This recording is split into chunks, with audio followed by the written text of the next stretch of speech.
이게 진짜 시장에서 곡소리 나고 있습니다, 지금. 예, 뭐, 미국, 한국 주식, 코인까지 폭락하면서 잠 못 이루는 투자자분들 진짜 많으신데, 꽤 오래전부터 경고를 하셨단 말이에요. 예. 지금 시장은 어떻게 보시는지. 향후 한 5, 6개월하고 좀 중장기적으로 나눠서 좀 말씀을 드려야 될 것 같아요. 네네. 뭐, 9, 10월쯤까지만 본다면요. 네. 예, 지금은 매수 시기다. 주가가 떨어질 만큼 떨어졌다. 이렇게 네. 좀 보고 있습니다. 네. 얼마 전에 코스피가 2,300까지 떨어졌는데요. 네. 뭐 제가 가지고 있는 여러 가지 주가를 예측하는 평가 모델로 보면은 15, 20% 가소평가됐거든요. 네. 예, 이게 적정 수준 찾아갑니다. 예, 그런데 이제 문제는 1, 2년까지 내다본다면은 예, 고통스러운 시간들이 좀 더 남아있는 것 같습니다. 예, 그래서 전 세계에서 그 채권 시장 거품이 발생했고, 주식 시장 거품이 발생했고, 부동산 시장 거품이 발생했는데요. 지금 채권 시장에는 거품이 꺼졌고, 네. 주식 시장에서 거품이 꺼지고 있는 과정이거든요. 네. 예, 제가 보면은 부동산 가격도 상당히 미국이나 우리나라 거품이 생겼어요. 이게 꺼지고 난 다음에 새로운 시작을 할 거라는 거죠. 그런데 이제서 이제 부동산 가격은 조금씩 꺾이는 조짐이 나타나고 있거든요. 네.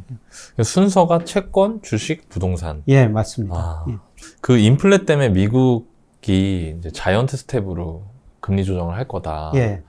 이런 전망이 강하고, 사실 거의 제가 보기에는 이견이 없으신 것 같아요. 이 부분에 대해서는.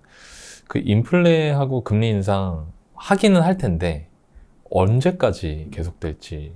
뭐 미국 금리 인상 보면 3월에 베이비 스텝 했다가 네. 5월에 빅 스텝 했다가 뭐 6월에 자이언트 스텝, 뭐 7월 때로 자이언트 스텝 한다는 거죠. 네. 진짜 쑥쑥 잘하는 것 같아요. 네. 그런데 저는 뭐 9월까지는 금리 올리리라고 생각되는데요. 연말 가면은 연준이 많이 고민하리라고 보고 있습니다. 연말에요? 예. 저는 미국 소비자 물가가 6월이 고점이었을 거라고 보고 있거든요. 네. 그래서 8월 중순경에 미 소비자 물가 7월께 발표되는데 7월께 6월 것보다는 낮아졌을 거라고 생각해요. 예, 그리고 경제 지표는 훨씬 나빠지니까 아마 올 연말 금리를 올릴까 말까 고민을 해야 될 것 같고요. 네네. 예, 저는 내년 상반기, 특히 후반기 가면은 금리 내릴 거로 보고 있습니다. 진짜요? 예, 그만큼 경기가 지금 안 좋아지고 있다는 거죠. 실물 경제가. 근데 진짜 확실히 좀 약간 제가 이거는 평상시에 느끼는 건데, 앞서서 반대되는 상황이 오는 시점을 얘기를 해주시는 것 같아요. 작년에 진짜 주가 막 올라가고 막 진짜 시장 미쳤다고 할 때 조심해야 된다 얘기해 주셨고, 지금은 사실 다들 금리 인상만 얘기하지, 뭐 내년에 내린다고 하니까 또 약간 저도 놀랐거든요.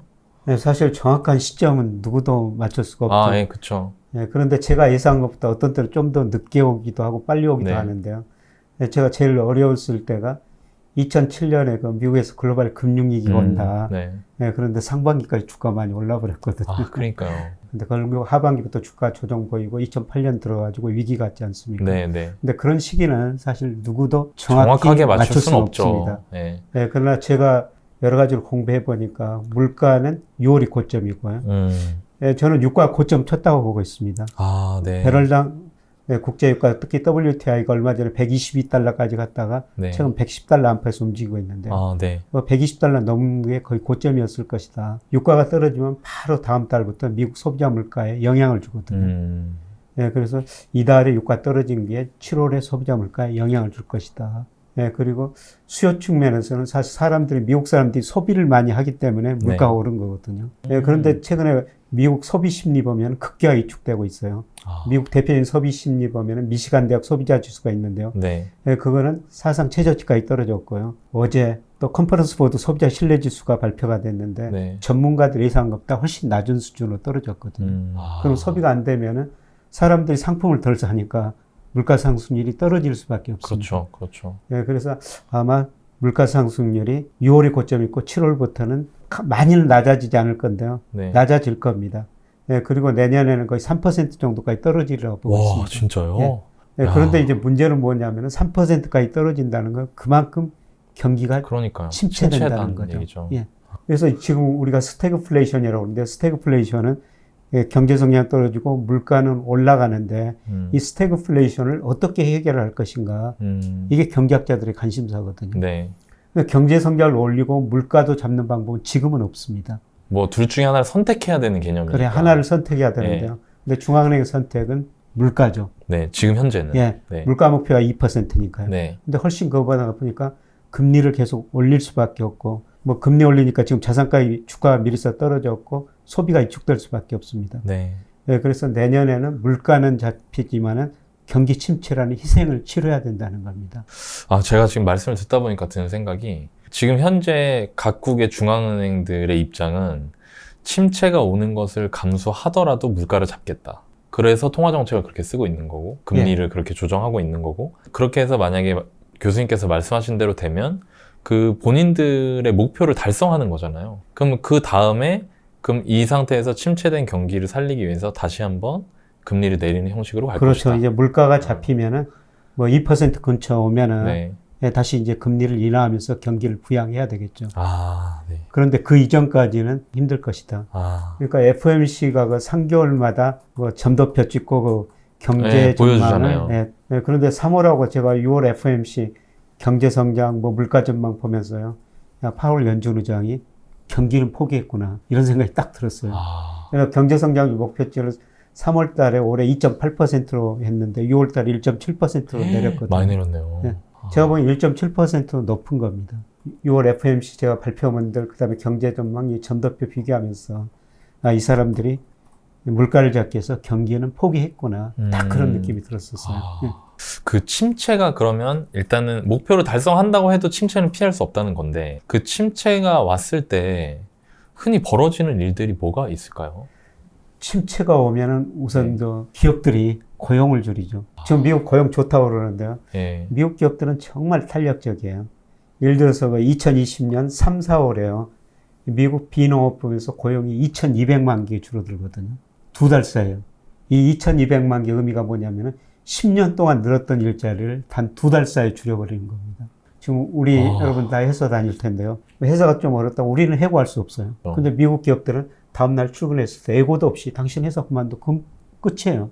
그러니까 앞으로 경기가 어려지면은 기업들이 고용을 확 줄여버리죠. 그러면은 가게 입장에서 보면 근로소득이 없으니까 소비할 수가 없죠. 절벽이 오는 거죠. 예, 그렇죠. 이런 상황이 내년에 올 수가 있다는 겁니다. 그러니까 실업률이 높아진다는 얘기고 예, 그렇습니다. 실업률이 높아지면 소득이 중단, 소비가 중단, 예, 그리고 자산시장은 더 안 좋아질 수도 있겠네요. 그렇죠. 그리고 가장 큰 문제는 소비에 영향을 미치는 게 주가보다는 주택 가격이 더 커요. 예, 그런데 어제도 미국 그 케이스 실러 20대 도시가 발표됐지만은 전년 동월 대비 20% 이상 아직까지도 상승하거든요. 사실 우리 집값이 많이 올랐다고 그랬지만 미국 집값이 훨씬 더 많이 올랐어요. 우리 전도시 아파트 가격이 KB 국민은행 기준인데요. 우리 2009년 3월이 저점이었거든요. 네. 근데 올 6월까지 통계가 최근에 발표됐는데 75% 올랐어요. 한 13년 정도 되는 기간 예. 동안. 네. 근데 미국은 2012년 3월이 저점이었는데요. 네. 올 4월까지 통계가 어제 발표됐습니다만 네. 무려 128%는 올랐어요. 미국 집값이 우리보다 훨씬 더 많이 오른 거예요. 거의 2배 올랐는데요? 예. 근데 그게 물가나 소득이나 그다음에 렌트 이런 거 비교하는 기준에 비해서 집값이 너무 많이 올랐거든요. 근데 조만간 지금 금리도 오르고 모기지 금리도 지금 많이 오르고 있지 않습니까? 네, 그렇죠. 한때 모기지 금리가 2%대까지 떨어졌어요. 네. 지금 그게 6%까지 올라가거든요. 금리가 오르니까 미국 사람들이 돈 빌려가지고 집 살 생각이 줄어드는 거죠. 그렇죠. 실제로 모기지 금융이 굉장히 빠른 속도로 이축되고 있고요. 그 다음에 신규 주택, 기존 주택 매매 이게 예상보다 지금 낮게 나오고 있거든요. 아. 조만간 주택 시장 이 거품이 발생했다 붕괴될 거라는 거죠. 뭐 주식 시장 때문에 지금 미국 가게들 소비 심리가 많이 이축됐는데 여기다가 집값까지 떨어지면은 소비가 더 크게 줄어들 수밖에 없다는 겁니다. 거기다 실업까지 겹치면. 예, 실업까지 겹치면. 근데 문제는 미국 GDP에서 소비가 차지하는 비중이 70%예요. 내년에 미국 경제가 침체에 빠질 수밖에 없다는 거죠. 그 좀 전에 그 6개월 정도를 봤을 때는 15%에서 20% 정도 저평가되어 있다. 그 얘기는 지금 바닥을 찍고 뭐 일시적 반등은 있을 수 있다. 이 말씀으로 받아들이면 될까요? 예, 그렇습니다. 지금까지 주가가 많이 떨어진 거는 사실 경기 침체보다는 인플레이션과 금리 인상이었거든요. 네, 그런데 제가 8, 9월 달에 특히 주가가 오를 수 있다 이렇게 말씀드린 거는 미국이나 우리나라 소비자 물가 7월께 8월 초, 8월 중순경에 발표되거든요. 네. 미국이나 우리나라 7월 물가가 6월 물가보다 낮아졌을 거라는 겁니다. 그래서 인플레이션율이 낮아지니까 중앙은행이 이전처럼 과감하게 긴축할 필요는 없을 것이다. 이런 기대가 형성되리라는 것이죠. 그래서 지나치게 지금 많이 떨어졌는데 그 많이 떨어졌던 게 일정 수준까지는 반등할 거라는 겁니다. 근데 이게 추세적인 상승은 아니고요. 문제는 뭐냐면 그 다음에 경기가 침체가 온다. 예. 우리나라 경기를 볼 때 대표적으로 통계청에서 매월 발표하는 동행지수 순환변동치라는 게 있거든요. 네. 이게 현재 경기를 나타낸 대표적인 지표인데요. 이게 올 2월이 고점이었습니다. 이제서야 떨어지기 시작하거든요. 근데 이게 한 번 떨어지면 과거 11번 순환해서 19개월 동안 떨어졌어요. 평균. 물론 짧을 때는 11개월, 가장 짧을 때. 네. 가장 길 때는 33개월이었지만 최소한 1년은 나빠졌다는 거죠. 그러니까 이제 2월 달에 정점이었으니까 올 4분기, 내년 상반기가 어려운 시점이 될 거라는 거죠. 그런데 또 이렇게 얘기하시는 분도 있더라고요. 주식 하시는 분들 중에. 지금 주가가 낙폭을 봤을 때 3,300에서 지금 2,300까지 갔다 이제 2,400 왔다 갔다 하는 것 같더라고요. 예. 이 정도 낙폭은 경기 침체에 대한 우려가 선반영되어 있는 부분이 있다. 사실 많이 선반영됐죠. 그래서 지금은 경기 침체 기대만 있거든요. 네. 그래서 2,300까지 떨어지는 게 상당히 선반영됐다고 보고 있어요. 아, 네. 그래서 제가 선반영된 부분이 부분적으로 해소되면서 한 3분기에는 2,750 정도까지 올라갈 수 있다. 그런데 제가 2,750 이야기하면 지금 많은 분들이 그 수치가 굉장히 높다고 생각하시거든요. 아, 그렇죠. 그런데 제가 3,300 갔을 때 2,750까지 떨어질 수 있습니다. 3,300이었을 때 2,700은 굉장히 낮은 수치였어요. 엄청 그렇죠. 근데 지금 2,300에서 2,750은 높은 수치처럼 네, 거의 보이거든요. 20% 올라야 되니까. 네. 네. 그런데 그 정도가 적정 수준이라고 보기 때문에 문제는 내년에 지금은 이제 경기 침체가 기대인데요. 실제로 올 4분기, 내년 1분기 가면은 그 기대가 실제 통계로 나올 거라는 겁니다. 아, 그럼 그게 또다시 이제 악재로 예. 받아들여지면서 주가의 흐름에 안 좋은 영향을 줄 수 있다. 한 번 더 충격을 줄 수가 있다는 겁니다. 물론 저 장기적으로 보면요. 지금 2,300, 2,400 사이 우리나라 주가가 굉장히 싸졌거든요. 네. 그냥 좋은 종목 이때 사가지고 안 보고 기다리시면 돼요. 저는 가끔 제 아내 이야기를 하는데요. 네. 2020년에 주식 투자를 처음으로 시작했습니다. 아내분께서요? 예, 돈 벌었다고 굉장히 좋아했습니다. 네. 작년에는 지루해 하더라고요. 네. 근데 올해는 꼴도 보기 싫다. 아마 일반 투자자 입장에서 비슷할 겁니다. 아, 그렇죠. 거의 다 20, 30% 손해났어요. 네, 많이 났죠. 그래서 제가 하는 이야기가 꼴도 보기 싫은 주식 보지 말고 그냥 놔둬버려라. 시간이 지나면 그거 오른다. 근데 단지 사라지지 않을 기업이어야 된다. 우리 기업 36%가 이자 보상 비율이 1 미만이거든요. 그러니까 1년 동안 영업이익 내가지고 이자도 못 갚는 기업이 36%나 된다는 거예요. 흔히 말하는 좀비 기업 같은. 예. 네. 교수님은 연구소에서 이제 공부도 하시고 지표도 각종 여러 가지 지표와 모델을 통해서 결과 도출하면서 미래를 보시면서 동시에 댁에 가서는 그 인간 지표를 이렇게 또 같이 보시면서 아, 이 내 전망이 맞겠구나 틀리겠구나를 크로스로 체크해 보실 수 있는. 근데 아내가 제 말을 안 믿어요. 그러니까 이게 너무 황당하지 않습니까? 교수님? 저희 아내도 제 말을 안 듣거든요. 예, 그렇죠. 그래서 제가 삼성전자 95,000원 갈 때요. 그거 75,000원까지 떨어진다. 네. 안 믿습니다. 75,000원 가니까 다시 63,000원까지 떨어진다. 근데 63,000원 가니까 좀 믿을만 한다고 거기서 샀는데 지금 거기서 또 떨어져가지고 네. 조금 더 신뢰를 잃고 있습니다. 근데 어떻게 딱 맞춥니까? 그 저렴한 가격대를 맞추시는 거죠. 근데 저는 63,000원 싼 가격이라고 생각해요. 이게 1년, 2년 지나면은 야, 그때 63,000원이 참 삼성전자가 쌌다. 이런 이야기가 나오리라고 보고 있거든요. 혹시 주식 투자 계속 하고 계시죠? 네. 저 하고 있습니다. 저도 삼성전자 9만 원대 많이 비중을 줄였는데요. 삼성전자 주식 가지고 있어요. 근데 저는 리스크 관리를 해야 되기 때문에 네. 인버스 ETF를 삼성전자보다 한 1.5배 정도 더 사놨습니다. 그럼 삼성전자 주가가 떨어지면 인버스 ETF는 오르니까. 네. 해지가 되는. 네, 그리고 최근에 인버스 ETF 팔면서 삼성전자를 계속 늘리고 있죠. 그런데 나이가 들수록 수익률보다는 리스크 관리를 해야 되거든요. 훨씬 중요하죠. 네, 저는 투자라는 게 수익률하고 리스크의 적절한 조화라고 보고 있어요. 근데 젊은 분들은 100세까지 주식 투자하고 미래가 많이 남아 있으니까 수익률을 많이 추구할 수가 있어요. 그렇죠. 근데 나이만 들면 들수록 지금 돈을 잃어버리면 벌 수가 없거든요. 네, 그렇죠. 그러니까 나이가 든 사람일수록 수익률도 중요하지만 리스크 관리를 꼭 해야 되죠. 그래서 제가 삼성전자도 사놓고 삼성전자 장기적으로 오르니까 그 리스크 관리를 하기 위해서 제가 인버스 ETF는 돈 벌기 위해서 산 게 아니고요. 해지하기 위해서. 해지하기 위해서 산 겁니다. 혹시나 만약에 더 빠졌을 때 해지하기 위해서. 예. 지금은 삼성전자가 제 생각에는 충분히 빠졌다고 생각하고 물론 여기서 더 빠질 수도 있어요. 네, 그렇죠. 근데 인버스 ETF 줄이고 지금 삼성전자 비중을 늘리고 있는 거죠. 아, 그 아까 그 경기 침체가 그 동행지수 지표를 봤을 때 뭐 19개월 계속된다고 하셨는데 일단 첫 번째 질문은 와 그렇게 침체가 왔을 때 1년 반씩 막 가나? 그 다음에 그게 결국에는 끝난다는 얘기잖아요. 19개월 그렇죠. 지나면. 예. 그럼 그게 끝난다는 얘기는 그 중간 즈음에 뭔가 부양책을 썼기 때문에 끝나는 게 아닌가. 예. 경기가 나빠지면 또 중앙은행은 금리 내리고 돈 풀고. 아, 예, 또 그다음에- 그게 반복되는 거군요. 예. 아, 또 정부는 재정 지출 늘리고. 늘리고. 예. 아, 예. 그래서 이렇게 사이클이 존재할 수밖에 없거든요. 근데 이런 사이클이라는 거는 사실 정부 정책으로는 못 막아요. 정부가 그 굉장히 깊게 경기가 나빠질 걸 조금 조절할 수는 있습니다. 예, 그런데 뭐 이런 사이클은 막을 수가 없고요. 대표적으로 지금 부동산 사이클 아닙니까? 예를 들어 지난 정부에서 28번 부동산 억제 정책을 내놨지 않습니까? 네. 28번 내놨는데 집값은 계속 올랐어요. 네, 맞아요. 예. 맞아요. 이런 사이클이 있는데 사이클은 정책으로는 바꿀 수 없다는 겁니다. 아, 네, 그래서 제가 그 모든 투자할 때 거시경제의 흐름은 좀 아셔야 된다. 그러니까 지난주 금요일도 제가 토요일도 굉장히 부자들 두 분하고 뭐 만났는데요. 네. 이분들이 하시는 이야기가 시대의 흐름에 당하지 말자. 그러니까 예를 들어가지고 시대의 흐름, 거시경제 흐름을 선행지수 순환변동치 하나만 보면 되거든요. 네. 이게 통계청에서 매월 발표해요.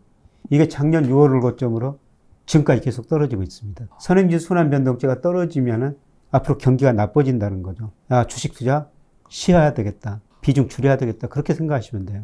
작년 6월달 코스피 3,300 갔다가 최근에 2,300까지 떨어졌지 않습니까? 네. 선행지수 꺾이면은 우리가 주식은 좀 비중을 많이 축소해야 돼요. 아, 그 지표 하나만 잘 봐도 정말 거꾸로 하는 선택은 안 할 수 있겠네요. 그렇죠. 그러니까 제가 많은 투자자들 만나서 이야기해 보면 정말 개별 주식 분석 열심히 합니다. 그런데 아무리 좋은 기업도 경기가 꺾이면은 큰 흐름에서는. 네. 아, 저 혼자 못 올라가거든요. 네. 삼성전자 좋은 기업이죠. 엄청 좋은 애플 기업이죠. 좋은 기업이죠. 네. 마이크로소프트 좋은 기업이죠. 다 같이 떨어졌잖아요. 네. 저는 선행지수 순환변동치 하나만은 꼭 보셔야 된다고 생각해요. 이게 올라갈 때 네. 이제 계속 떨어지고 있으니까 작년 6월부터 정점으로 계속 떨어지고 있으니까 뭐 언젠가 내년 뭐 상반기쯤에 저점 치라고 보고 있어요. 그때부터 이제 주식 비중 가감히 늘리면 되는 거죠. 아, 근데 이게 네. 좀 늦게 발표돼요. 매월 말에 지난달 걸 발표되거든요. 네. 예, 2달 지금- 걸리네요. 예. 거의 한 달, 만 예. 한 달 걸리겠네요. 이게 6월 30일 날 5월께 발표가 돼요. 예. 그래서 그것을 꺾이는 것 보고 사면은 주가는 이미 무릎까지는 올라온 상태입니다. 무릎에서 주식 사도 되거든요. 아, 그렇죠. 그 다음에 그게 꺾이는 거, 그랬을 때 주가는 어깨쯤 와 있죠. 그럼 무릎에서 사고 어깨에서 팔면 되는 겁니다. 그게 주식도 정말 잘하는 거죠. 어떻게 머리에서 팔고 발끝에서 살 수 사서, 있으니까. 맞아요. 그건 맞아요. 거의 불가능한 네. 일이고, 올라가고 내려간 거 보면은 무릎에서 사고 어깨에서 팔 수가 있다는 거죠. 그게 주식의 정석이에요. 아, 제가 지금 말씀 듣다 보니까 지수 투자할 때 더 유용할 것 같아요. 그렇죠. ETF 같은 거. 이 지수를 산다는 건 그 나라의 산업 전체 우량 기업을 사는 거잖아요. 예. 아, 그래서 저는 저 삼성전자하고 KT하고 삼성 바이오로직스 이 세 개 종목은 이것밖에 없고요. 아, 네. 나머지는 전부 ETF예요. 그래도 저 경기가 나빠질 때도 관계없이 좋아지는 것들은 있죠. 아, 그런 게 있습니까? 네. 그게 어떤 거죠? 예를 들어서 3대 곡물 ETF 가지고 있는데요. 곡물이요? 예. 이거는 뭐 구조적인 기후변화 문제 때문에 꼬여 있고 네. 이런 것들은 뭐 경기 사이클하고 저는 무관하다고 생각하고 있거든요. 아, 이런 것들은 ETF 사가지고 장기적으로 보유하고 있죠. 근데 너무 많이 올랐다. 이번에 우크라이나 전쟁 때문에 급등해 버렸죠. 네, 너무 많이 오르면 비중 좀 줄였다가 아. 또 떨어지면 비중 늘리는데요. 이런 것들은 저는 경기 사이클에 관계없이 그냥 가지고 있는 거죠. 3대 곡물이 어떤 겁니까? 옥수수, 네. 콩, 밀. 아, 와, 이번에 이번에 밀 우크라이나 전쟁 대박이었는데. 때문에 밀 가격이 제일 많이 올랐죠. 근데 제 수익률 보면요. 코스피가 30% 올랐을 때 제 수익률이 12%밖에 안 됩니다. 아, 근데 올해 코스피가 20 몇 % 떨어졌잖아요. 네. 근데 제 수익률은 지금 한 3% 정도 올해 플러스예요. 아, 정말 네. 잃지 않는 투자를 하시는 거예요. 예, 잃지 않는 투자. 근데 그것도 오래 하면은 돈 많이 되잖아요. 그렇죠. 그렇게 해도 복리로 이게. 복리 개념이니까 그러니까요. 계속 불어나죠. 제가 그 젊은 분들한테 늘 말씀드린 게 복리 개념을 한번 생각해봐라. 그러니까 2020년에 주가가 그렇게 많이 올랐는데도 제가 두 증권사 데이터 받아보니까 20, 30대 수익률이 제일 낮습니다. 왜 낮냐면 두 가지예요. 20, 30대는 아직 돈이 적지 않습니까? 네. 그거를 빨리 늘리게 해서 증권에서 돈을 빌려 투자하고요. 아, 소수 종목에 집중 투자해요. 그래서 100세까지 투자해야 된다. 복리 개념으로 생각해라. 그리고 꼭 분산 투자를 해야 된다. 그랬더니 한 분이 계란이 하나인데 어떻게 여러 바구니에다 담습니까? 또 그 마음도 이해가 간다. 예, 그 마음 이해가죠. 근데 저는 그래도 그 계란을 메추리알로 바꿔가지고 여러 바구니에다 좀 담아야 돼. 최소한 5개 이상 종목은 해야 된다. 이거 확 와닿네요. 네, 맞아요. 맞는 것 같습니다. 정말. 분산 투자 꼭 하셔야 됩니다. 이런 거를 요즘 보면서 여러 가지 목소리들이 있는데 요즘 시장 보면서 정말 싼 거고 기회다 이렇게 보시는 분들이 또 계시거든요. 예. 이런 기회를 잡으려면 어떻게 해야 될까요? 그냥 사놓고 기다려야 되죠. 좋은 주식. 예. 흔들리지 말고. 예, 흔들지 말고. 아, 그러니까 예를 들어가지고 제 가까운 친척이에요. 돈이 있을 때마다 삼성전자 주식을 샀거든요. 오래전부터. 삼성전자가 애들 둘 유학을 보냈다고 그래요. 그렇게 장기적으로 오르는 거죠. 요새 삼성전자 주가가 떨어지니까 네. 그 경쟁력이 많이 떨어진 거 아니냐. 아, 삼성전자에 대해서 요새 주가가 떨어지니까 비관적인 목소리도 많이 나옵니다. 네. 뭐 그런 것도 고려하셔야 되는데 제가 10년은 모르겠는데 앞으로 네. 또 5년 후 내다보면은 네. 또 삼성전자가 상당히 높은 수준 10만 전자 가까이 갈 수 있지 않을까. 예. 그것도 저는 너무리라고 보고 있어요. 지금 한국 주식시장이 약세 보이는 이유에 뭐 여러 가지도 있지만 달러 강세 빼놓을 수가 없어요. 지금 환율이 또 1,300원 가까이 오르고 있거든요. 예. 이 달러 강세는 그럼 언제까지 이어질까요? 저는 달러가 거의 다 정점을 쳤다고 보고 있거든요. 아, 지금이요? 예. 지금 1,300원 정도 되는 예, 금액이. 여기서 일시적으로 더 오를 수가 있는데요. 예, 지금 뭐 미 달러 가치가 오르는 것은 뭐 단기적으로 두 가지 때문이에요. 네. 첫 번째는 미국이 금리를 많이 올린다. 네. 돈이라는 게 눈이 있어가지고 수익률 높은 대로 이동한다고. 그렇죠. 미국이 많이 금리를 올리면 미국으로 돈이 몰릴 수밖에 없고. 네. 네, 그 다음에 러시아, 우크라이나 이후로 글로벌 경제, 금융시장이 굉장히 불안해졌지 않습니까? 달러가 안전자산이라고 지금 그걸 많이 사는 거거든요. 네, 그런데 이런 사이에 미국의 펀더멘탈, 특히 대부분이 굉장히 약화되고 있어요. 작년 말 기준으로 미국 대순부채가 18조 달러 정도 되거든요. 18조도 아니고 18조 달러. 예. 이거 조 단위가 아닌 것 같은데요? 그렇죠. 우리로 하면은 경이죠, 몇 경. 예. 근데 이거를 어떻게 미국이 메꾸고 있냐면은, 우리가 서학개미들이라고 그러는데, 미국 주식 우리가 채권 사주고 있고, 중국 사람들, 전 세계 사람들 미국 주식 채권 사주고 있고요. 네. 예, 그 다음에 이번에 바이든 대통령이 와가지고, 제일 먼저 삼성전자 갔지 않습니까? 나가면서 현대차 갔어요. 직접 투자해달라는 겁니다. 자기 나라한테. 그런 돈이 안 들어가면은, 버틸 수가 없구나. 버틸 수가 없어요. 근데 미국 주가가 지금 세계에서 가장 버블이 심각한 나라가 미국이라고 보고 있거든요. 아직 끝이 아니라고 보고 있습니다. 그런 얘기 하시는 분들이 예. 요즘 많은 것 같아요. 네. 그래서 미국 주가가 그렇게 되면은 우리 서학개미도 미국 주식 그렇게 안 살 거라는 겁니다. 그러면 결국 달러 가치가 떨어질 수밖에 없어요. 그럼 우리 경제 상황에 관계없이 달러 가치가 떨어지면 상대적으로 원화 가치는 오를 수가 있죠. 예, 그런데 제가 뭐 8, 9월을 뭐 3분기에 주가가 한번 반등할 수 있다. 이럴 때는 환율이 지금 1,300원 근처에서 뭐 1,250원 미하 거의 1,200원 근처 가리라고 보고 있어요. 그러면 외국인들이 주식을 사거든요. 네. 일부 외국인들은. 환율이 떨어지면은 외국인들이 주식을 사게 돼요. 네, 그렇죠. 통계적으로 분석해도 인과관계가 분명하거든요. 네. 그래서 아마 그동안 외국인들이 우리 주식 지금 많이 팔았죠. 한때 32%까지 시가총액이 차지했는데 뭐 27%까지 떨어졌고. 아유, 많이 줄었네요. 뭐 삼성전자 52%까지 가지고 있지 않습니까? 네. 그러다가 지금 보니까 뭐 50% 밑으로 49%대로 떨어졌더라고요. 저는 환율이 떨어지면서 조만간 외국인이 우리 주식을 살 수밖에 없을 것이다. 그리고 외국인이 우리 주식 사면은 또 어떻습니까? 우리 돈 들어오니까 우리 또 환율이 더 떨어질 그쵸, 수가 그쵸. 있죠. 예. 또 다 역방향으로 순환이 예, 일어나는. 예. 지금 위험회피 차원에서 달러 보유하고 있는 분들도 많은데 말씀대로라면 팔아보는 게 나을까요? 달러 줄여야 된다고 생각하고 있어요. 물론 자녀들 해외 유학 보냈거나 뭐 미국 여행 가시거나 그러면 달러 좀 보유하고 계셔야 되죠. 그 정도 쓸 돈만 지금 가지고 계시면 된다고 생각합니다. 물론 저도 달러 투자했어요. 네. 달러 ETF 투자했습니다. 네네. 한 수익률이 한 15% 정도 났거든요. 네. 조만간 다 없앨 생각이에요. 다 없애줄 생각이에요? 100을 샀다면 한 70 줄여놓고 지금 나머지 한 30 정도 남아있는데 뭐 저는 조만간 30도 다 그냥 달러는 없앨 생각이거든요. 미국 주식은 어떻게 하는 게 좋을까요? 이게 미국 주식은 이게 얘기가 너무 다들 다르고 많아가지고. 저는 미국 주식은 이번에 좀 반등하면 더 줄였으면 좋을 것 같아요. 반등이 예. 오히려 매도할 수 있는 기회다. 예. 역사상 제가 미국 주가를 평가하고 하면은 2010년 IT 거품, 그때보다 더 심각한 거품이 발생했거든요. 예, 그 이유는 버핏 지수라고 시가총액 GDP 대비, 네, 네. 예, 그 다음에 가계 금융자산 비중, 네. 주식 비중 이런 거 보면은 역사상 가장 큰 거품이 발생했어요. 역사상 가장 예, 커요. 예. 지금 미국 주식 거품이 붕괴되는 과정이고 끝이 아니다. 예, 그런데 최근 그 10년만 미국 주식 보시는 분들은 예, 미국 주가가 오르는 것만 계속 보셨어요. 올랐죠, 진짜. 예. 그런데 2000년 IT 거품 붕괴되고요. 미국 주가가 제자리에 오기는 10년이 걸렸습니다. 2000년에서 2010년까지 S&P 500 기준입니다만 월평균 수익률이 마이너스입니다. 그런데 그때보다 지금 거품이 더 심각하다는 것이죠. 세계에서 가장 좋은 회사 중에 하나가 마이크로소프트예요.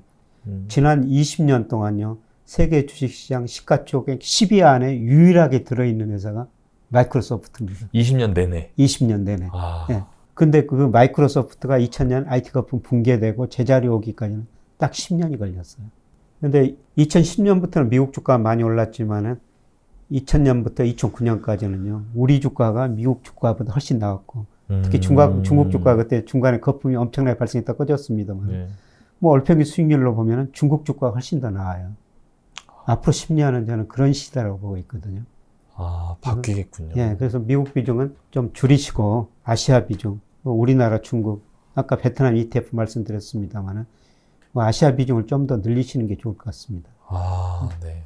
그 내년에 주식시장 더 안 좋아질 때 예. 투자를 하면은 좀 어떤 종목 보는 게 좋을까요? 뭐 콕 집어서는 아니더라도 뭐 이런 뭐 섹터나 이런 분야가 좋을 것 같다거나.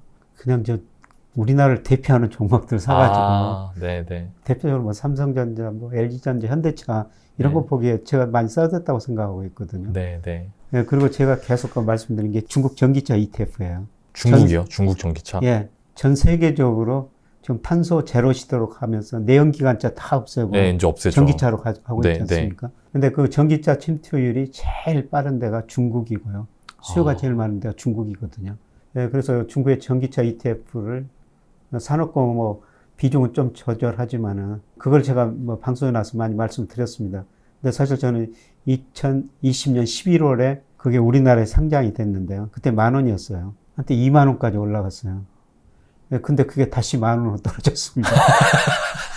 근데 최근에 보니까 네. 다시 또 18,000원 올라갔어요. 아, 변동성이 네네. 심합니다. 아, 그렇네요. 그런데 제가 그 이야기를 방송에 나와서 제가 가지고 있습니다. 그랬더니 어떤 분들이 사셔가지고 다시 떨어지니까. 아, 그럼 걱정하지 무조건 마. 사시면 안 되고 좀 어느 정도는 공부를 하고 사셔야지. 지금도 그런데- 가지고 계십니까? 예, 아, 그 비중만 조절해요. 그러니까 장기적으로 성장성이 있다 보시는 거죠? 예, 아, 지속적으로 성장성이 있다고 보고 있고요. 아까 곡물 ETF가 그거는 뭐 지속적으로 가지고 있고요. 예, 그 다음에 제가 투자하는 거는 배당 투자입니다. 저는 돈 생기면요, 은행에다 안 맡깁니다.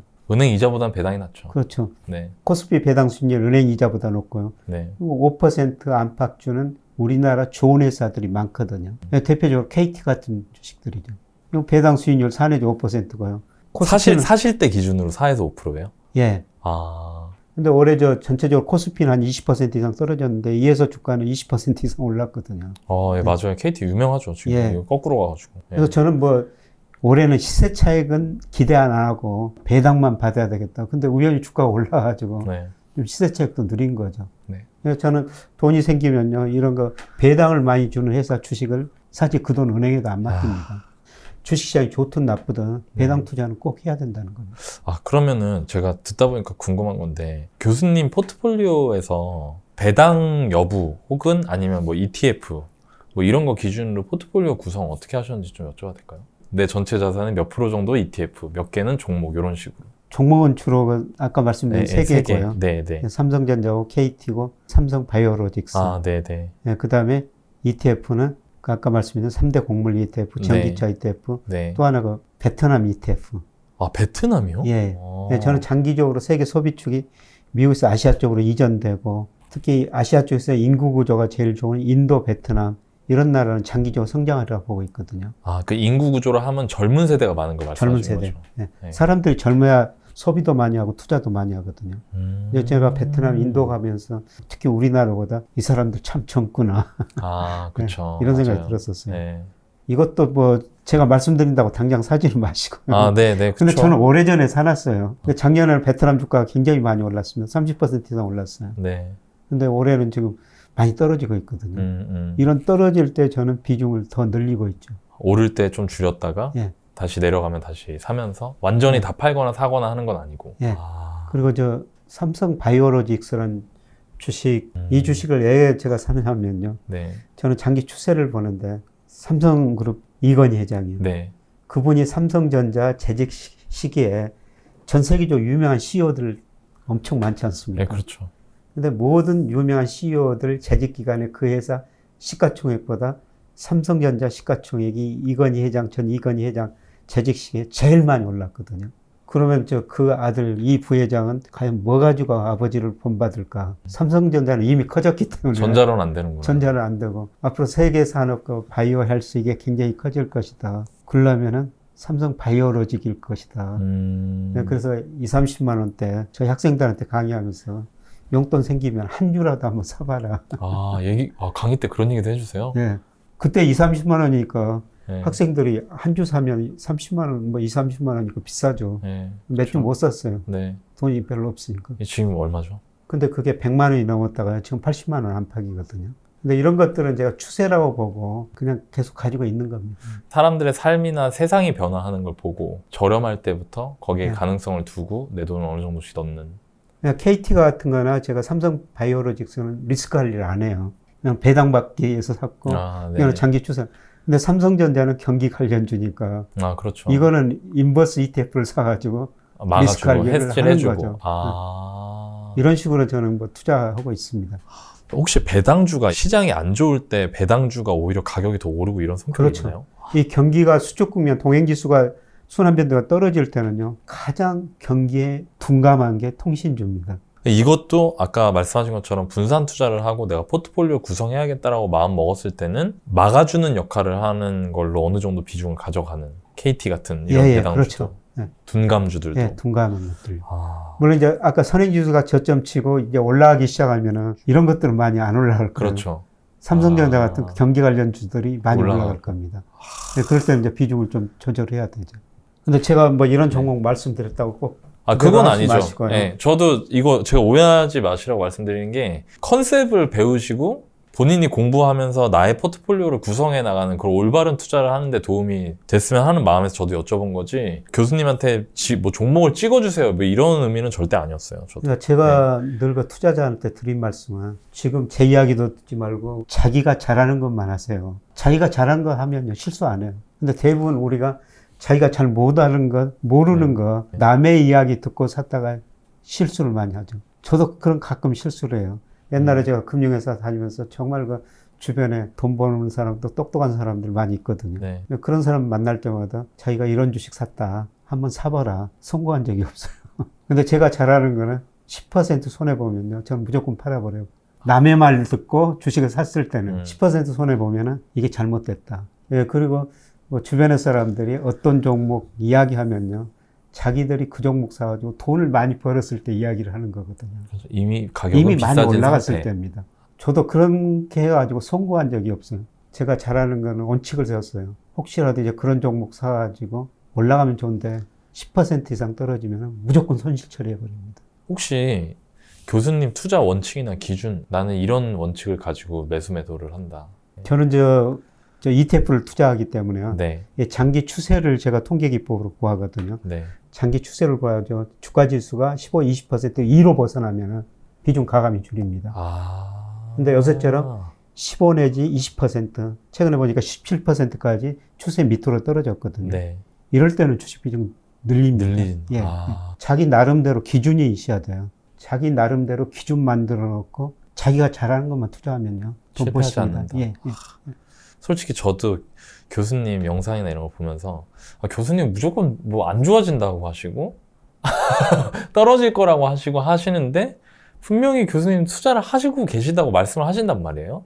그래서 그게 좀 궁금했어요. 근데 알고 봤더니 시장이 안 좋아지고 좋아지고 할 수 있고 또 교수님께서 연구를 하고 계시기 때문에 그 정보를 나눠주시는 건 맞지만 투자를 할 때는 원칙을 세우고 투자를 하고 거기서 좋은 결과를 낼 수 있다. 그리고 그걸 또 직접 하고 계신 거잖아요.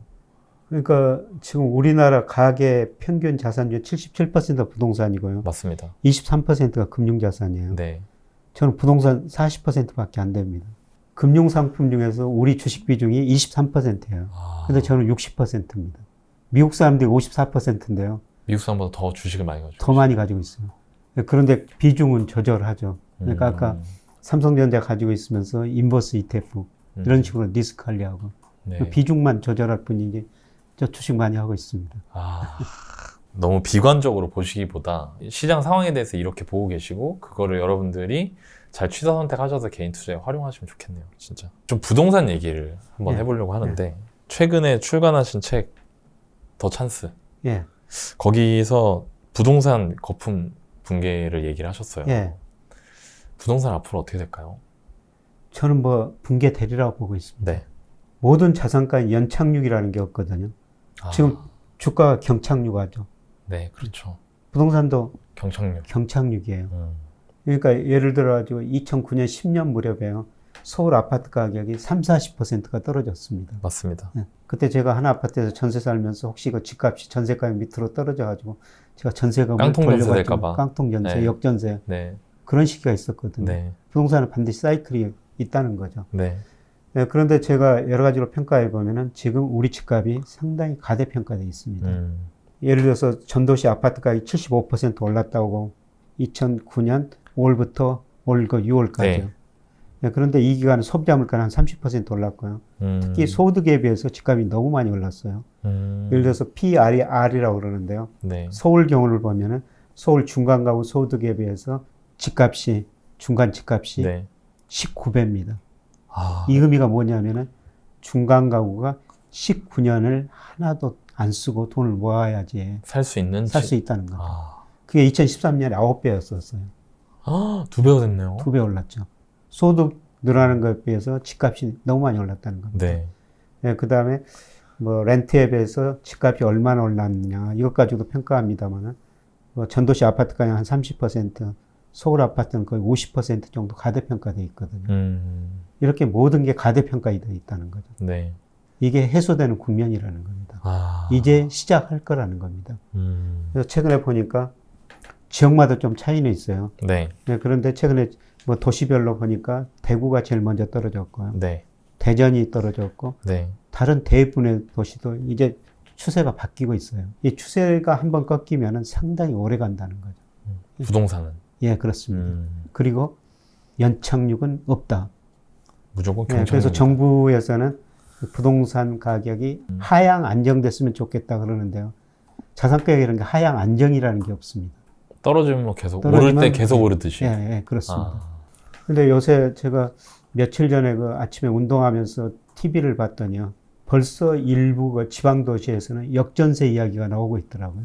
실제로 나오고 그렇죠. 있다는 겁니다. 네. 이게 이제 서서히 주변에서 중심으로 지금 오고 있는 과정이라는 겁니다. 네. 또 어떤 분들은 이게 부동산이 오랫동안 떨어질 거다. 뭐 예를 들어 2020년대 뭐 중후반 되기 전까지는 회복되기 어려울 거다. 이렇게 얘기하시는 분도 있고 아니다. 이거 뭐 입주 물량이나 공급이나 이런 걸 감안했을 때 2, 3년 정도 조정이 있더라도 반등할 소지가 높다. 뭐 이렇게 얘기하시는 분들도 계시거든요. 만약에 경착륙이 시작된다고 했을 때 어느 정도 기간 동안 그 조정 기간을 예상하시는지. 저는 뭐 그 중간쯤 말씀드리고 싶네요. 2, 3년보다는 길고 아주 장기보다는 네. 한 4, 5년 정도로. 예, 네. 예. 그게 한번 사이클이 꺾이면은 네. 예, 그 정도는 갈 수가 있거든요. 예. 근데 그런 사이클이 지금 서서히 꺾이고 있다. 지난 저 문재인 정부에서는 부동산 가격 억제하기 위해서 뭐 28번 억제 정책을 냈는데요. 지금 저 윤석열 정부 보니까 조금씩 규제를 완화하고 있거든요. 그렇죠. 저는 앞으로 5년 내에 계속 완화하리라고 보고 있어요. 그러니까 정부도 그걸 어느 정도는 뭐 인지하고 대응하려고 하는. 예. 물론 저처럼 떨어진다고 생각 않고 그냥 안정화될 것이다 그렇게 생각하는데요. 네. 근데 말을 그렇게 하는 걸 수도 있잖아요. 자산가에는 안정화라는 게 없다는 거죠. 예, 그런데 제가 리서치 센터장 할 때요. 네. 애널리스트들이 오를 때는 주가 좀 더 잘 맞춥니다. 네. 떨어질 때는 잘 못 맞춰요. 연착륙 할 거라고 예상을 합니다. 네, 그런데 지금 애널리스트들과 목표 주가 설정해 놓은데요. 우리나라 뭐 시가총액 10대 기업들을 보니까 지금 목표 주가보다 실제 주가가 50% 밑에 있거든요. 그러니까 떨어질 때는 경착륙으로, 자산가의 경착륙을 하는데 우리가 사실 이론적으로는 그 경착륙을 전망을 못 하죠. 지금 애널리스트들이 예측하는 주가가 적정 주가일 수 있어요. 네. 그 기업 실적에 비해서. 네. 네, 그런데 떨어질 때는 반드시 경착륙이라는 거죠. 뭐 그런 거 다 깡그리 무시하고 일단 막 떨어진다는 거죠. 예, 그렇죠. 아, 부동산 가격도 비슷할 마찬가지라는 것이다. 겁니다. 그 내년에는 그래도 인플레가 진정이 되고 그 경기 침체가 남아있는 상태에서 부양하기 위해서 금리도 내리고 돈도 풀 것이다. 예. 이렇게 얘기하셨는데 그 시기에도 부동산 계속 떨어질까요? 부동산 가장 중요한 게 결정 요소 보니까 금리, 담보대출, 그다음에 주가 있지만 가장 중요한 게 경기예요. 예, 그런데 우리가 저금리 금리 떨어진다는 의미를 다시 한번 생각해 봐야 돼요. 네. 금리에는 미래 경제 성장률이 들어있거든요.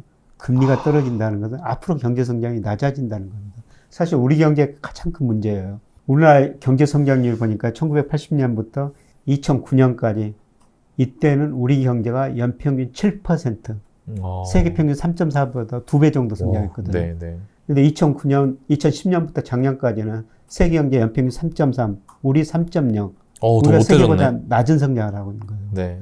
근데 앞으로 10년은 우리가 선진국보다 낮은 성장을 할 거라는 거죠. 선진국보다 더요? 네. 미국보다 우리 잠재 성장률이 지금 더 빨리 떨어지고 있어요. 그래서 우리 금리가 미국 금리보다 더 낮아질 거예요. 그래서 우리가 저금리 의미, 금리 떨어지는 의미를 한번 생각해 봐야 됩니다. 금리가 떨어진다는 것은 앞으로 경제 성장이 떨어진다. 우리 임금이 많이 안 오른다. 그 다음에 내 일자리가 그렇게 많지 않다. 저금리 의미라는 바로 그런 거라는 겁니다. 그동안 금리가 낮다고 우리가 뭐 영끌 뭐 이런 이야기가 많이 네. 나가지고 금리가 낮으니까 돈 빌려가지고 주식도 사고 채권도 사고 뭐 부동산 사고 소비도 했지 않습니까? 네. 이제 그런 시대가 아니라는 거죠. 음. 저금리 의미는 성장 자체가 너무 성장 자체가 낮아진다는 걸 의미한다. 그래서 돈 빌려가지고 리스크가 높은 자산에 투자해서는 안 된다. 물론 시기 있어요. 그렇게 하는 게 주가가 유효한 시기가 있죠. 충분히 떨어졌다면은 네. 그러니까 제 주변의 부자들 자산가격이 많이 떨어졌을 때 현금이 있어가지고 자기 현금 가지고 사고 또 레버리지를 은행에서 돈 빌려가지고 또 사거든요. 네. 자산가격이 충분히 떨어졌을 때는 레버리지 이렇게 해야 되죠. 그렇죠. 오히려 그때는. 네. 네. 그런데 이런 시기는 절대 안 된다는 겁니다. 지금 요새 이제 주가가 떨어지니까 주식시장에서 뭐 반대 매매 많이 매물 나와가지고 그게 그 주식을 더 떨어뜨린다 이런 얘기가 나오지 않습니까? 네, 네, 맞아요. 이런 시기는요 신용 절대 쓰는 게 아닙니다. 있는 돈으로만 하셔야 돼요. 이제 지금까지 말씀하시는 거 보면은 침체가 오고 부동산 시장, 그다음에 뭐 주식 시장 이런 자산 시장이 안 좋아지는데 제가 듣다 보니까 앞으로 어디에 투자해야 될지. 저는 지금은 절대적으로 채권 투자를 늘려야 될 시기라고 보고 있어요. 아, 채권이요? 네, 그동안 채권 금리가 굉장히 많이 올랐지 않습니까? 네. 지금 채권 투자한 사람들은 엄청 손해봤을 거예요. 채권 금리가 올랐다는 거는 가격이 많이 떨어졌다는 거죠. 네. 네, 그런데 내년에 경제 성장이 둔화된다, 물가 상승률 떨어진다. 그러면 장기 금리부터 떨어질 거예요. 특히 네. 10년 국채 수익률부터. 10년 국채 지금 사셔야 된다는 겁니다. 아, 그러면 정리하면 경제 성장이 둔화되면은 아까 말씀하신 것처럼 장기적으로 장기 금리가 떨어질 것이고 네. 장기 금리가 떨어진다는 거는 장기 국채의 가격이 예, 그 올라갈 수 있다. 올라간다. 예. 그래서 제가 이렇게 계속 최근에 주장을 하고 있습니다만 일부가 큰 증권회사, 두 증권회사에서 채권을 적극적으로 팔고 있더라고요. 아, 그 증권사에서도 이제 채권을 팔 시기가 왔다는 것이죠. 저는 지금은 채권 투자 많이 하셔야 된다고 생각하고 있어요. 근데 우리 가계자산 중에서 채권 비중이 2.3%밖에 안 됩니다. 채권 투자를 실제로 하시는 개인이 하시는 경우는 저도 거의 보질 못한 것 거의 같아요. 보지 못했죠. 네. 채권 투자를 하면요. 채권 투자가 경기에 아주 민감하거든요. 채권을 투자하면 경기 흐름을 알 수가 있어요. 특히 미국 경제 예측할 때 장단기 금리 차 가지고 예측하지 않습니까? 네, 그렇죠. 10년 국제 수익률하고 2년짜리 이게 역전되면은 안 좋아진다. 시간의 기간의 네. 문제였지 반드시 경기 침체 같거든요.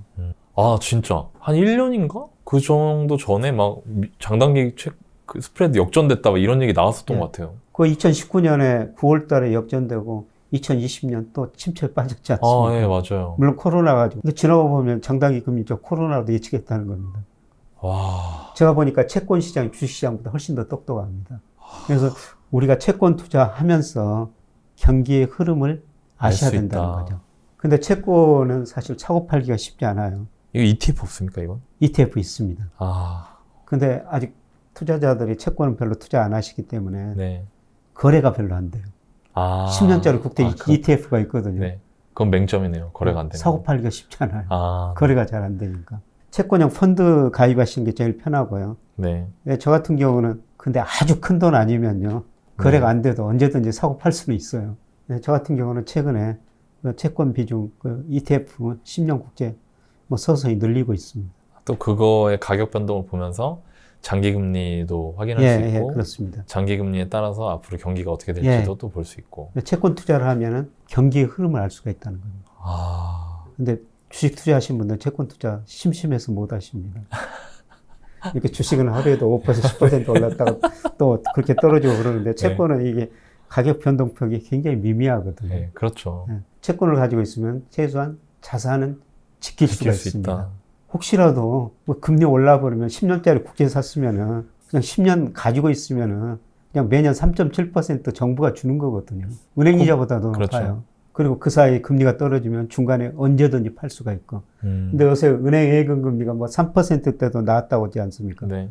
그런데 그거는 1년 동안 가지고 있어야지 맞아요. 3% 맞아요. 줄 거예요. 네. 중간에 못 깨죠. 깨면은 다 토해내야 돼요. 이자 안 주죠. 없어요. 예, 예. 그런데 채권은 어떻습니까? 내 맘대로 팔아도. 중간에 언제든지 팔 수가 있다는 거죠. 저는 은행에다 3% 지금 금리 많이 올렸는데 그것도 해야 되지만은 그것보다는 차라리 10년짜리 국채 사는 게 만기 없어요. 채권 수익률 떨어지면 팔아서 시세 차익 누리면 되거든요. 국채라 하면 우리나라 채권 말씀하시는 네, 건가요? 우리나라도 있고 미국도 있는데요. 네. 네, 저는 우리나라 게 다 보여요. 10년 국채 수익률이 3.7% 정도 되고 미국은 한 3.2% 정도 되거든요. 아, 네네. 근데 앞으로 갈수록 우리 경제 성장이 미국보다 낮아질 것이기 때문에 우리 10년 국채 수익률 미국보다 더 빨리 떨어질 거라는 거죠. 더 금리가. 낮아질 수도 있어요. 금리가 낮으면 채권 가격이 더 많이 올라니까. 예. 그러니까 이렇게 운영하실 수 있겠네요. 제가 들어보니까. 어차피 은행에 넣어놓을 거면 국채를 사는 게 낫다. 예, 저는 그렇게. 그리고 그거 사놨다가 채권 금리가 많이 떨어졌다는 거는 경기가 나빠졌다는 거거든요. 네. 그때 시세차익 놓고 채권 팔아가지고 그때 주식으로 돌리면 돼요. 그러니까요. 예. 그때 또 주가는 쌀 테니까. 예, 예, 그렇습니다. 지금 같은 시기에 이런 분들이 많아요. 지금 내가 주식 투자를 했는데 물 타다가 이제 내가 탈 수도 없다. 예. 이런 분들도 계시거든요. 그러니까 기다릴 수밖에 없습니다. 팔지 마라. 예. 그러니까 주가는 장기적으로 오르거든요. 네. 예를 들어서 우리 명목 GDP라고 있는데요. 네. 예, 그게 지난 한 10여 년간 뭐 3% 좀 넘게 성장했는데 코스피는 5%좀 넘게 매년 연평균 올랐거든요. 우리가 아직 명목 GDP가 마이너스 성장은 안 합니다. 플러스 성장하니까 주가도 매년 5% 정도는 오를 수가 있어요. 예, 그런데 앞으로 3년은 좀 기대 수익률은 좀 낮춰야 되는데요. 네. 근데 최근 3년 동안 우리 명목 GDP 성장이 3%였는데 최근 3년 동안 코스피는 14%는 올라버렸어요. 그러니까 이미 많이 잡아먹은 거네요. 예. 앞에서. 그러니까 앞으로 3년은 기대 수익률 좀 낮추셔야 돼요. 네. 예. 그럼 지금 시기에는 그러니까 흔히 말하는 존버가 답이다. 지금은. 예, 그렇죠. 근데 반드시 종목 점검을 한번 해야 됩니다. 아예 상폐돼 버리는 종목은 아니어야 되니까. 이게 네. 살아남을 회사인가? 특히 내년에 세계 경제 나빠지면서요. 많은 기업들이 구조조정 할 수밖에 없어요. 네. 뭐 저도 한번 당했습니다. 아 진짜요? 예. 그러니까 채권 투자를 증권회사에다 맡겼거든요. 근데 하이힐드 채권이라고 제가 뭐 그 펀드를 선택했으니까 물론 제 책임이죠. 네. 근데 거기에 편입된 종목 하나가 부도가 나버렸어요. 아, 아이고. 그래서 상당히 큰 돈 잃었죠. 이럴 경우가 앞으로 많이 있을 거라는 겁니다. 와, 진짜 경험해서 하시는 말씀이구나. 그래서 이런 시기에는 정말 오래 버텨야 되는데 네. 버틸 만한 종목인가 이걸 한번 보셔야 된다는 겁니다. 그리고 지금 굉장히 저평가 국면에 들어섰다는 겁니다. 물론 내년 상반기에 제가 한 번 더 저평가 국면이 있으리라고 생각되는데요. 네. 그때 더 사시면 되고요. 일단 지금도 시장에 뭐 아직 참여하지 않은 분들 같은 경우에는 지금이 주가가 싸다는 생각을 갖고 네. 시장에 관심을 가지실 필요가 있고, 기존부터 투자하시다가 지금 좀 힘든 시기를 보내고 있는 투자자분들도 주가는 장기적으로 오른다는 신념을 잊지 않고 잘 지켜나갈 수 있게. 예. 예, 근데 주식이 전혀 없는 분들은 지금 좀 사놓으셔야 돼요. 근데 제가 내년에 상반기 한 번 더 떨어질 수 있다고 말씀드렸습니다만 네. 내년 상반기에 떨어질 때 주식이 하나도 없으면 못 사요. 그렇죠. 네. 무서우니까. 네, 무서우니까. 네. 그래서 우리가 발을 물에 담궈놔야지 네. 이게 물이 찬지 뜨거운지 할 수가 있거든요. 그렇죠. 그래서 얼마 좀 사놨다면은 네. 내년에 더 떨어지면 발이 너무 차가워졌구나. 네. 그러니까 차가 하면서 못 들어가잖아요. 네, 네. 못 들어가요. 그렇죠. 예. 그럼 들어가면 좀 이런 있으면 식의 따뜻해지는데. 주식 안 하신 분들은 좀 사놓으셔야 됩니다. 아,